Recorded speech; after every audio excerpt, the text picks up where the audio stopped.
Who doesn't love the sound of the internet just freaking out? One moment, please. Ooh.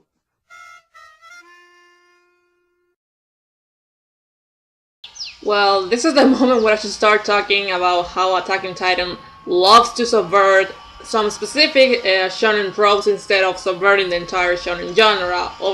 Because if it did otherwise, I don't know if it will be as popular as it is now. Because this is a series that appeals both to old school hardcore shonen fans, as well as those who got tired of the repetitive trope usage of other shonen series, say Naruto, Bleach, One Piece, etc., etc.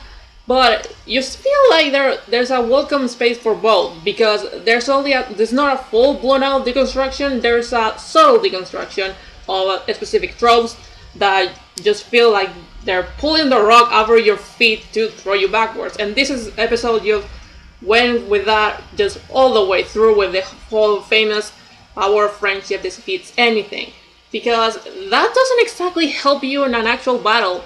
Especially this one, where the biggest problem you're facing is not a lack of manpower, it's actually a lack of information on your enemy. Because neither Eren, neither the Special Operation Squad knew how much experience this female Titan had when it came to the handle of her abilities, how she regenerates one eye instead of both in order to regain vision, and the handle of hand-to-hand combat.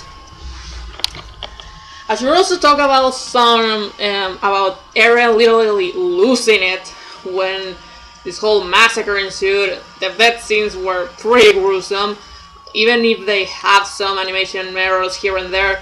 Petra's death scene, for example, it looked like a PowerPoint running across the screen instead of a fluid motion. And but aside from that, when Eren loses it and starts questioning himself what will have been the right choice, you're actually not sure.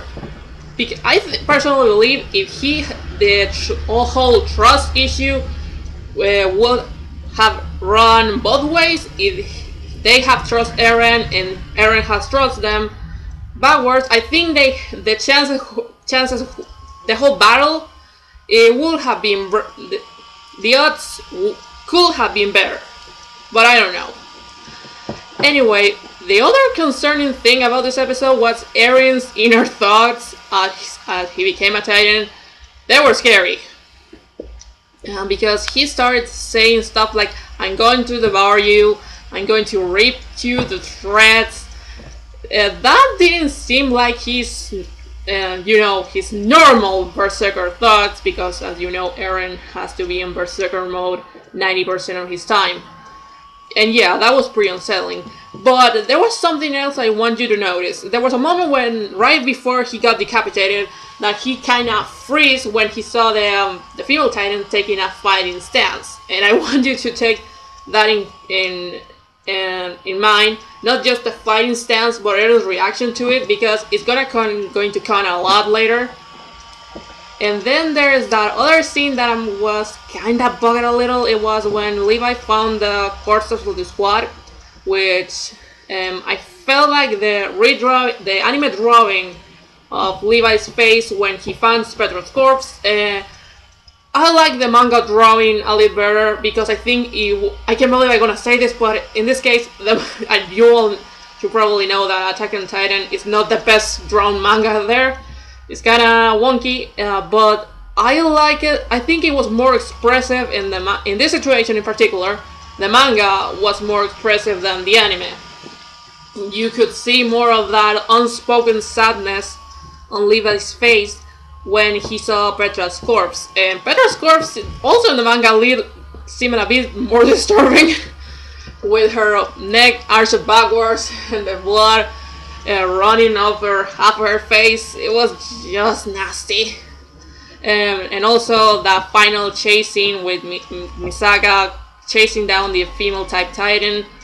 It was great. And also, I should like to point out, this is probably the the episode that has covered most of the manga, because I thought they were going to cover just half of chapter 28 and the entirety of chapter 29, and they were going to stop when the female type titan catches her in her mouth. But no, they also included the beginning of the first quarter or so of chapter 30, which is when Mikasa is chasing down the female titan, and then she's stopped by Levi, and they decide to go and chase it off together.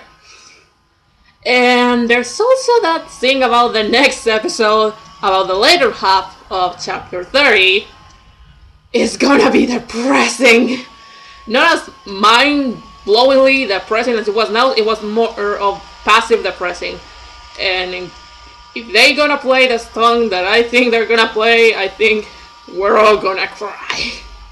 Because this is when Attack on Titan loves to show how much of an up-ended fight this is. It's not a straight line. This is a very unhappy series, and they use this arc to show it in bloom force. And I can't wait to see the reactions to the next episode, because man, that was sad. Anyway, I'm Chesire 1501. I'm gonna see you and your tears next time. Ciao!